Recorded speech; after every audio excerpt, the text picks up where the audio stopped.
All right, so good evening, everyone. This is Thursday, February 6th, and this is the meeting of the Policy Committee. We're going to have three agenda items this evening, and then we'll see if there's any other public comment or questions about any other policies. So tonight's focus is on Policy 907, school visitors, and then a change of title for two policies that have been in existence. And I'm actually going to go out of order for a moment because I think items 2 and 3 are actually quick and easy to review with the board, and then we'll get to policy 907. So policies 103.2 and 104.2, non-discrimination in school and classroom practices on sex prior to August 1st, 2024 and after January 21st, 2025.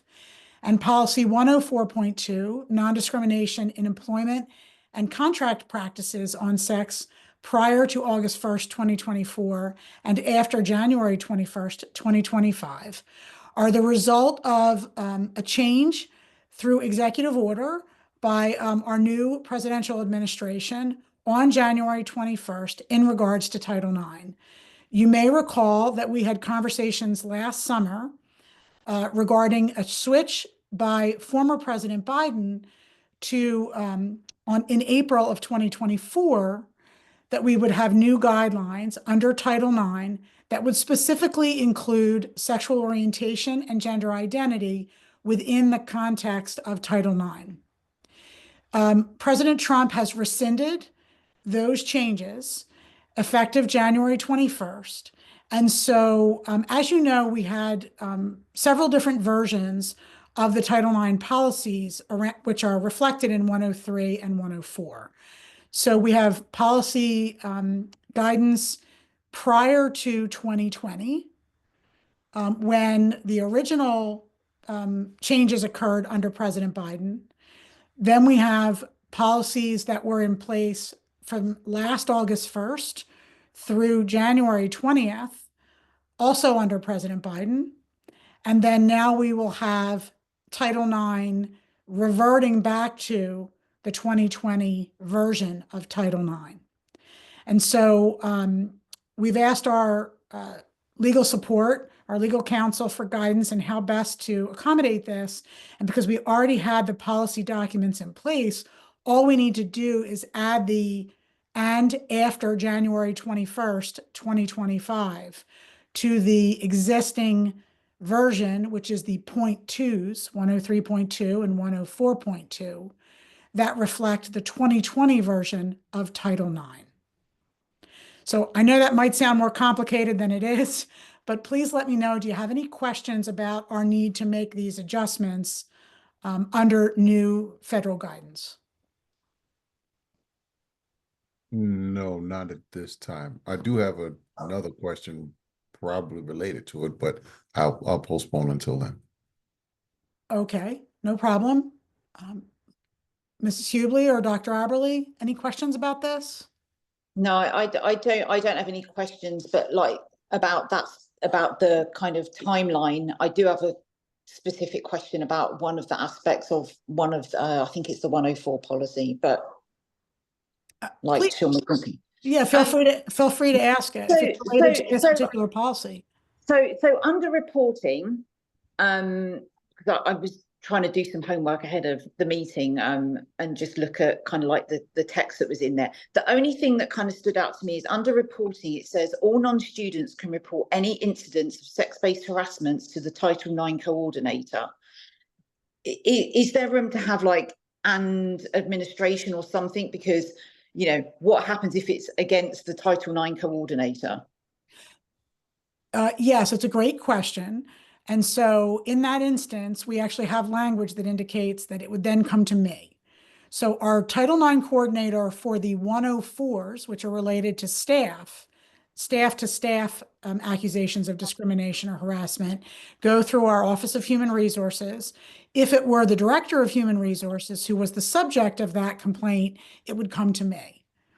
Okay, because I was reading it almost like it could be somebody like could it be a parent reporting that, or does it just pertain to staff? No, it certainly could be a parent. So if it has to do with a staff member who is the subject of the complaint, regardless of who the source of the complaint is. So whether it's a student, a community member, a parent, a guardian, or a colleague, that would all go through the Office of Human Resources. Our Title IX coordinator for all staff matters, which all fall under 104, 1041, 1042, 1043, would be through Ms. Care's office. And if she were the subject of the complaint, it would go directly to me. Okay. And Yeah, it just kind of looked like there wasn't an option for it to be anybody else. Understood. I believe, and Dr. Lutz, maybe you can help me out with this. We have the same scenario for students where, in theory, if there was a question around a conflict of interest, for example, if it were the director of sports services, in this case, Dr. Lutz, then it could go to her partner, which would be Ms. Care, or to me. Correct. Okay, Yes. thanks. Absolutely, not a problem at all. And maybe it goes without saying, but if I were the subject of the complaint, it would go to to Ms. Care. Right. Okay. And just to clarify, if administrators, building administrators are the first line of hearing about this, they know to contact Ms. Care or myself, and then we follow up with the family or student to provide them with the Title IX paperwork. Okay. And then, Mr. Jordan, would you like to issue, if it's in relation to either of these policies, I'm happy to try to answer that Well, now. it's not specific to those policies. I'm really more, but it's along the lines. I think it's more so, well, it's actually policy 253. Okay.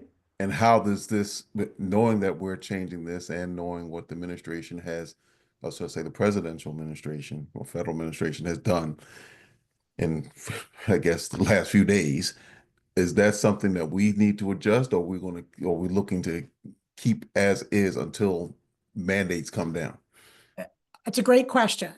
So, in particular for our students, because they may not have the same familiarity with our policy numbers, policy 253 is our policy on transgender students, transgender and gender nonconforming students. And that policy, which was enacted by our board, in fact, our board had the first policy 253 in the state of Pennsylvania a number of years ago. And so 2 days ago, there was an executive order, and it was sort of reinforced in the news yesterday, most notably, I think, that the president issued an executive order calling for a ban on all transgender female athletes in interscholastic athletics at all school levels. So K through 12, collegiate, and then beyond, professional. And the reason why we haven't brought that policy to you at this time is that our attorneys, in speaking to counsel, believe that the Pennsylvania state law and the Pennsylvania Human Relations Act are in conflict with the executive order, and that there will be challenges, legal challenges, both at the federal and state levels in regards to this most recent executive order. And so we believe that it's in the district's best interest at this time to stay the course with our existing long-established policy 253 until we get more clear guidance from the state level, from the Pennsylvania Department of Education, and from our attorneys relative to the options that the district may have under that policy moving forward. Okay, thank you. I appreciate it. Absolutely. I think it'll be a complex decision-making process for the board.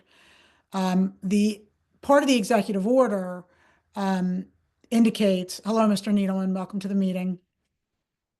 Part of the executive order indicates that I'm late.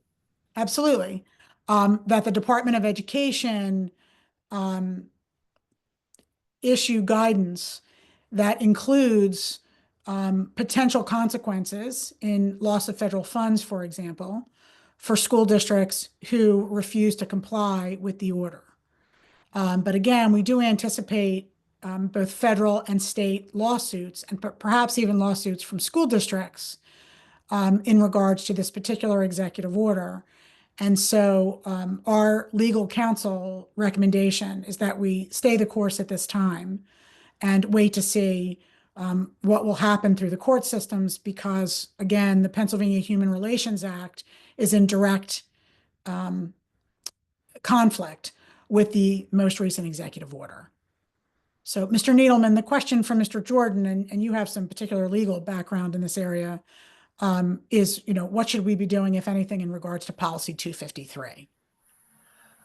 I think, Dr. Yannicka, I came in the middle of when you were speaking, so if I missed something, I apologize. But I think what your approach is exactly the right one, which is for two reasons. One, because I think there are conflicting, directives coming from different places. I think we just stay the course. We've got our policy in place. We've been applying it consistently, and until there's any reason to change it, let's not do anything. And if there is some reason to change it, then we can discuss it at that point. The other thing is, it's just the right thing to do. Right. So let's keep doing the right thing. We've got a reason to do it. We've got a legally valid reason to do it. Do we want, we're stuck between a rock and a hard place. Do we want a hard time from the federal government, or do we want a hard time from the state? At this point, given everything that we know going in, I would much rather be in the position we're in than, which is having to face maybe possibly a hard time from the federal government with respect to funding that, according to last year's budget anyway, makes up a fairly minuscule percentage, than having to face real conflict from the state, particularly from the Human Relations Act, which specifically protects the community we're protecting in policy 253. So I think you're spot on, Dr. Yannicka. Thank you, Mr. Needleman. Yeah, I think what we anticipate, and for all of our board members, what we anticipate is that at some point we will receive more directive guidance from the federal government. But as you know, there's a longstanding history in the country of local control of public schools. You're all elected officials. You are the members of the board are the elected officials to manage policy and practice in the school district of Springfield Township. And so the legal guidance, within the legal guidance, is that given the longstanding history of localized control of public schools, it would not be wise for a district to make a change to policy based on the community standards in Springfield Township in order to satisfy perhaps a new federal standard. And to Mr. Needleman's point with regard to financing, so as you know, the overwhelming majority of our funds come from local tax dollars. And then we have a smaller percentage that comes from state funding. And then the very smallest percentage comes from the federal government. So just as for, point of reference, the federal government funds approximately $1.4 million of our roughly $74 million budget. The vast majority of those $74 million comes from local taxpayers. So that's why local control of school districts has a long history. So we believe at this time that the most responsible thing for the board to do, and this is our legal guidance, is that we continue to stay the course with existing policy when it does not directly conflict, when there is a conflict. If there's no conflict, for example, the shift in policies, we have options right now for policies related to Title IX pre-2020, 2020 to August 1st of 2024, and then last fall, and then the newest policy, and then again, we're reverting back to 2020. One of the things that's positive about our policy development is that because we have policy 253, policy 2024, Title IX 2024, really didn't change anything relative to the way in which we serve and protect all of our students, and in particular, transgender students. We already had those protections in place. What it did was allow us to revert back to what we feel is a more manageable system of investigation, which Dr. Lutz and Ms. Kerr regularly conduct, or we hire outside attorneys to conduct if we feel that it's something that requires a higher level of legal counsel. So at this time, we're only recommending the changes in title under agenda items 2 and 3, and that would be a one read on February 18th, and then they would go into effect on the 19th. Are there any other questions in relation to Title IX at this time? Or Yes. Policy 53 at this time? I did have one question. Yeah, So we have this policy 253 that protects non-binary and gender non-conforming students, correct? yeah, that's correct. Is there a similar policy protecting non-binary and gender non-conforming staff members? There is not. There is not such a policy. It's a good question, Ari. Okay. Mr. Needleman, I see you unmuted. Yeah, I'm sorry if I could just jump in for a second. Sure. There isn't a policy, but staff members and other faculty would be protected by the laws that are on the books in Pennsylvania, such as the Human Relations Act, and perhaps, depending on where they live and things like that, local ordinance. So while you're absolutely right, while there is no policy protecting non-binary and gender non-conforming staff members, there are overall laws on the books that protect those folks. All right. Thank you. Absolutely. Mr. Needleman, thanks for the assist. Anytime. All right. So I'm going to shift to policy 907, which is the other board policy we wanted to discuss. So you may recall there's also been a recent executive order, two executive orders. One is in regards to President Trump's intention to accelerate deportation of undocumented immigrants in the country early in his tenure. And then the other executive order, which came out over the last few weeks, was a change to what has been longstanding policy, not in the school district of Pennsylvania, not in the school district of Springfield Township, but just everywhere in the country, that what they called safe zones. So historically, hospitals, churches, and school districts have been considered safe zones where immigration officials, commonly known as ICE agents, would not be permitted to come onto campus or into schools in order to take a student into custody, or in theory, a staff member into custody. And several of the more recent executive orders have indicated that those protections are no longer in place. And so this has caused a good deal of anxiety and fear in many communities across the country. And school districts have been working with our legal counsel for months. And as you know from our last policy meeting, we had some preliminary conversation prior to any executive orders and prior to President Trump's inauguration. We had some preliminary conversations about the approach this district might want to take in order to ensure a few things. So after our last policy meeting, I continued to work with our legal counsel, and I believe I have some amended language for policy 907 that represents the interest of the board in doing several things. One message that I heard loud and clear is that you would like to maintain order and safety in our school buildings and on our school campuses and at school events, and avoid situations where students or adults might be arrested or taken into custody in the presence of classmates, teachers, community members.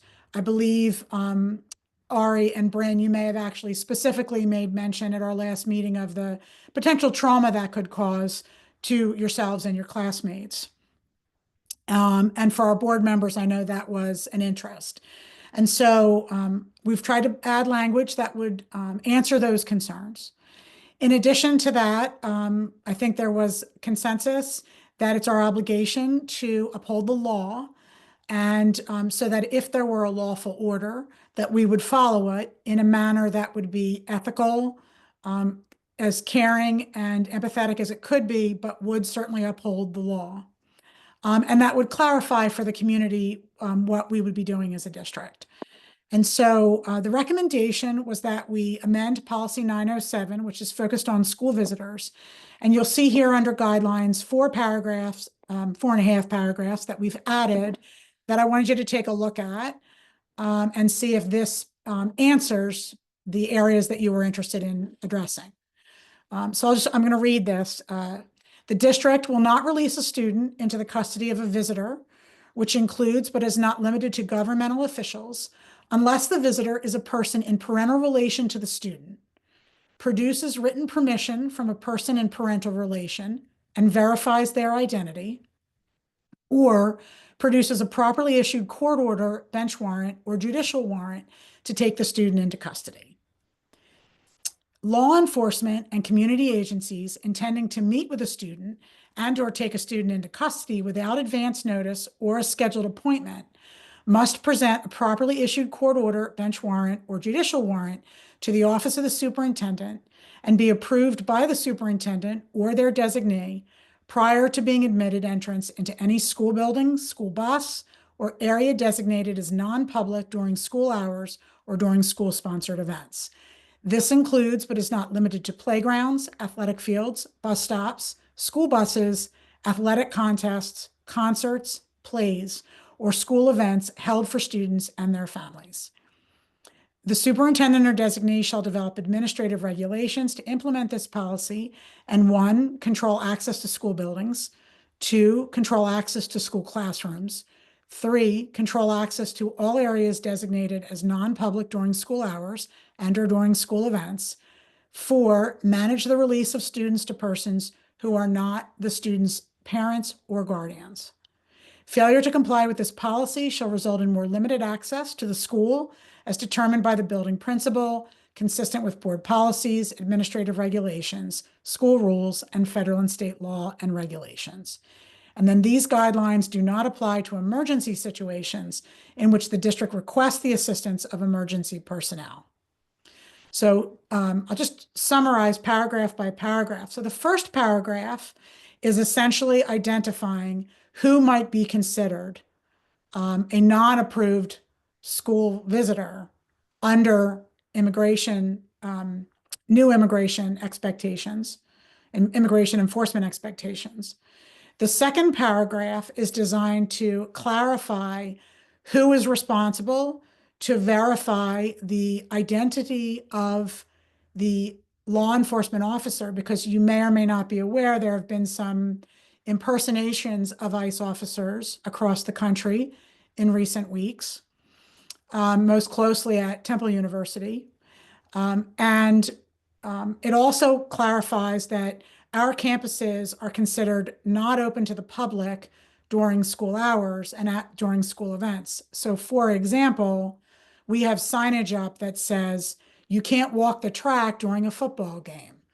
You're not permitted to walk your dog on campus while the children are at recess. You're not able to bring your 3-year-old to play on our playground during the school day.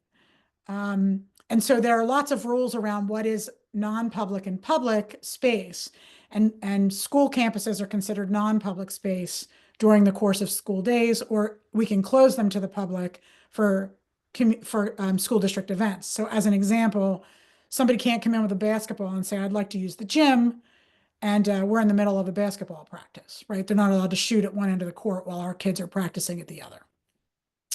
So that second paragraph is meant to clarify that. The third paragraph is to identify my responsibility to make sure that we have administrative regulations to manage all the things that the board would like me to manage. And then the next short paragraph is to speak to consequences. And then finally, we want to make sure we clarify that we have an MOU with the police that very clearly states that if we call them to an emergency, they all have key cards. The police department in Springfield Township can enter our buildings anytime they want. And so we don't want it to include emergency situations because we certainly want them to come right into the buildings if we have called them to an emergency for any reason. The other reason why that sentence is there is that there has been some conversation around deputizing local police departments to act as ICE agents. And so if a local police officer were acting in that capacity, they would need to follow these guidelines. But if they were acting in the capacity of responding to an emergency at our request, we would expect them to come right in. So that's my summary of this language, and I'm happy for feedback and input and questions, things that perhaps we might have forgotten that you were hoping to see in this language. I had one quick question about how is emergency situation defined? So it's a good question, Ari. We have a memorandum of understanding with the local police. It's mandated by state law every 2 years for us to collaborate with the local police department, or if you were in a district that didn't have a local police department, it would be your state police. And you have this, in our case, close to 30-page document that has, these are the situations where we must call the police. Here's a list of situations where we may choose to or not. And here's a list of situations where we're unlikely to call the police, or it's not needed to call the police. And we go over that. In fact, this year's MOU is due for update in June. So following the completion of this policy 907, we would actually incorporate this into the new MOU to make sure our local police were clear on what the board was interested in with regard to police presence on school campus. Dr. Yannicone, I like the specifics around making sure we're covering the athletic fields, because when I was reading the policy earlier, I was like, it's very school building orientated, so it doesn't really cover the Church Road campus. So I'm glad that we've got those specifics in there, and the emergency piece. Again, I was like, what about if there's a fire, like we're not going to stop people coming to fight a fire. Just for the set, so you've got the 2 sentences highlighted in green, or the 2 paragraphs highlighted in green, and then the one about failure to comply will result in more limited access to the school.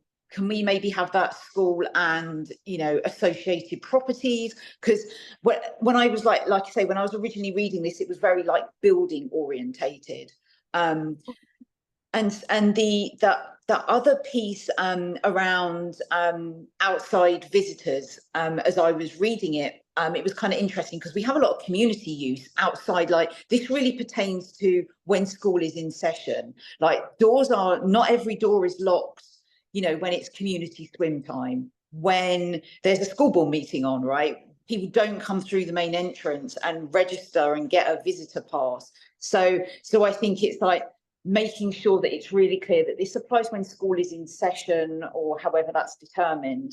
Because I was thinking, I'm pretty sure that there's lots of doors that are unlocked maybe at a weekend when there aren't students there and people are turning up to use the pool.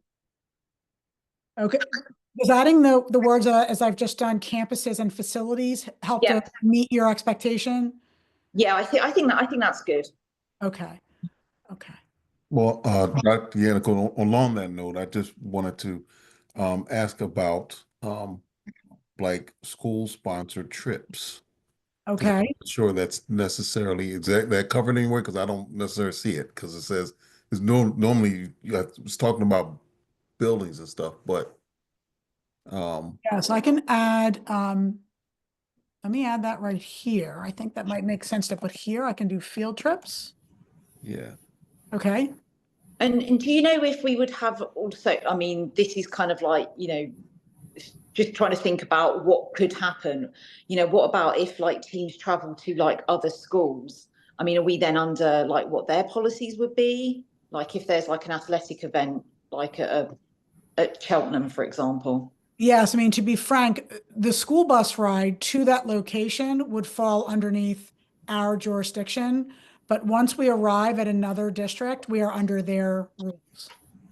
Okay. Yeah, we can't control what other. Yeah, no, obviously, yeah, no, and it's just making sure that, I guess the staff that are accompanying students just know where their kind of like boundaries are. Yes, yes. Absolutely. Can I suggest too, maybe tightening the language of the fourth paragraph a little bit. The failure to comply with this policy shall result in more limited access. I think it's a good idea to keep it broad so that adaptation can be made to a specific situation as it arises. But I think there's also a danger there that discretion can be had in a given situation. Could we say, because I think we're all in agreement that failure to comply with this policy by and the failure would be by an officer, right, or someone coming to the school, shall result in, could we say, lack of access or I mean, I interpret it as well as like, you could have like parents that are like coming into school and being disruptive, like as well. I didn't just read it as like, it could be like law enforcement. It could be anybody that's classified under that kind of visitors umbrella. It's a good point, Dr. Aberle. We do want to keep in mind any school visitor, because these are guidelines that are in relation to any potential school visitor. I think lack of access, Mr. Needleman, the only question I would probably want to run that by our attorneys. Okay. Now you have that dependent clause at the end of the sentence there, consistent with board policies, administrative regulations, school rules, and federal and state law and regulations. So I think we're covering ourselves by saying we're not going to break the law. We're not going to violate other board policies, but we're going to remove access. So I can ask, failure to comply with this policy shall result in more limited or removal of access. And let's see if our attorneys figure that's Okay. manageable. Sounds good. Okay. Okay. Other feedback or questions or concerns you have around this matter that I can answer for you? So I had one just on another section of the policy about classroom visitation. Sure. Where it says parents and guardians may request to visit their child's classroom, but the request must be made prior to the visit. Do we request that in writing? Would that be an idea that we should like have documentation around that? Yeah, well, in the next sentence, the building principal or program supervisor must grant prior approval. So in theory, it would be either a phone call or an email. This happens very rarely in the district, but because we allow it, typically it comes through either initially an email or a phone call. Okay. Yeah.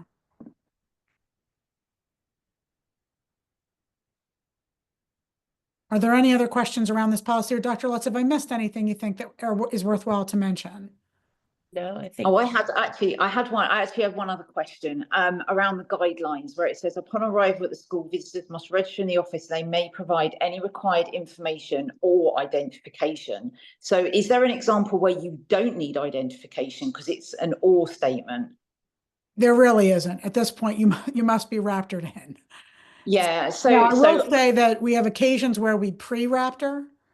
Okay. So for example, let's say there's a large event at one of our elementary schools and we have a lot of parents coming in. What's coming to mind right now is our Veterans Day assembly, where we have a number of community members who are military veterans, and we tend to pre-raptor with a list of names in order to make that as smooth an entry as possible. We're honoring them at the time, and so we want to make sure it's as comfortable and welcoming an environment as it can be. So I don't know, maybe like if there was like, in exceptional circumstances, because I was reading that, I was like, that sounds really odd that you can have like some documentation or identification. You don't necessarily need identification. And the other part of that sentence where it says, and sign out and receive a visitor's badge. Can we put in that they must wear it? Sure. Let's say as well, sign in and sign out and receive a visitor's badge. I'll put, which must And be, like, yeah, be uh, displayed or something, yeah. right, I'll say which must be worn for the duration of the visit. That would be great, thank you. Sure. Okay. I'm not 100% sure what to put with regard to the any required information or identification to clarify your point. Just like interested in like what else would they be bringing if they didn't bring identification? So they bring identification, or at like your discretion, they don't need it. I don't know. No, it doesn't mean that. Sometimes I'm trying to think, Dr. Lutz, do you have an example of something that might be different information? Sure. So we have some families that may not have, PA identification, and so they'll bring, a visa document or like a work ID, but that would be considered like some other type of information. It's typically, it is a photo identification, but I will say we have some families who are frequent volunteers, and so their information is stored in Raptor system. Yeah. And Yeah. so they can just kind of scan in and get their Raptor badge, and then they're in more quickly. Yeah. Okay. It might not be worth getting hung up on. Okay. I want to ask Bryn and Ari, our conversation in December, there were some concerns about, like what could happen in schools or at bus stops. Is there anything, do you feel like this language clarifies our intention to keep our schools like orderly, safe? The concept here would be that if an officer were to report to a school, they would be redirected to the administration building. And then I would review their paperwork, make sure they had lawful paperwork. And then I would notify the school, have them notify the parents, which is what we always do when there's a school visitor, or verify, for example, if a parent said, this could be something simple like, I'm not able to pick up my child from school, so their grandparent is going to pick them up. And I know they're not on the approved list of guardians, but now they've got a letter that says, I've been asked to pick up my grandchild today from Erdenheim. So in these situations, we're just trying to be consistent and tighten up because the legal guidance we've gotten is do the same thing for every visitor, whether it's law enforcement or something, anything that's not authorized or prearranged. Does this make you feel comfortable with what could and couldn't happen in school? I feel like it definitely helps as long as we advertise this information and just make it really known that there are changes in visitors rules. I think, especially with the specific talk of law enforcement. Mm-hmm. Uh, My intention, Ari, is this has to go before the full board. And mhm. because it's a substantive change in the policy, it will need 2 readings. But I would include it in my early spring, late winter newsletter to let families know that this is a change in policy, assuming it's board approved. Okay. Yeah. Yeah, I think it definitely helps. Okay. Bryn, how about for you?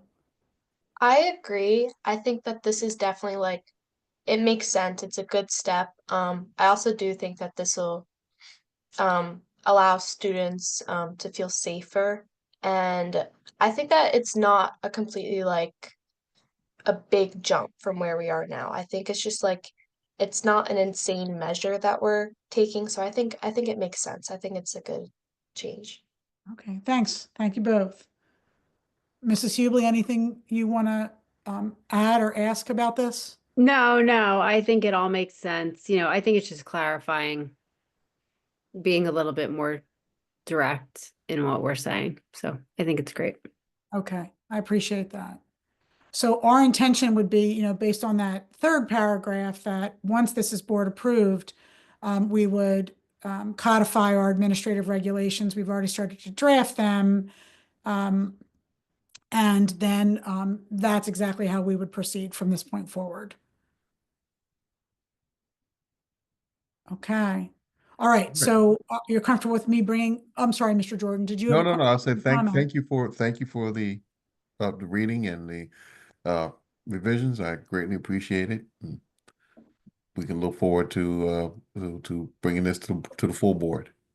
Okay, I'm gonna save this. I echo that sentiment. I think, this seems to make a lot of sense, and, along with the students, it's not really drastic changes. It's just kind of being a little bit more specific. So I think this is great. Okay, I'm glad to hear that. Oh, thank you. All right, I'll take a look at that. Okay. So those are the 3 agenda items we had for this evening. I don't believe we have anybody from the public on the call. I'm just looking, we've got 9 faces in front of me, and there are 9 total participants. So it appears there's no one from the public on the call. We don't have a future meeting date scheduled yet. I would anticipate that we may have more guidance from the federal government and potentially from the state later this spring, and that we would have a meeting in the spring to respond to any of those updated pieces of guidance. So we'll wait for the next meeting. Is there anything else that the board would like the administration to be looking into relative to policy between now and our next meeting? I do not have anything at this time. No, thanks. Okay. I just will say I think it's possible that we could have guidance. It's also possible that we could have more conflicting guidance. So who knows? Absolutely. And I think those will be opportunities for us to have updated information, and it may not be that we bring a policy forward, but it may be that we need to have a conversation as a committee. Absolutely. Sure. Yeah, Thank you. absolutely. Dr. Aberle, Mrs. Hubley, anything else? Nothing from me. Okay. Ari, Bren, anything else? All right. Well, then I'm gonna entertain a motion to adjourn, and we will put policy 907 on the agenda for a first read on the 18th, and we'll put policies 1032 and 1042 on for a single read on the 18th as well. So moved. Thank you very much for putting this together. Thank you very much, Dr. Yannico. Thank you, everyone. Have a great night, and we'll see you soon. All Have a right. good night. Bye. Thanks. All right. Bye-bye.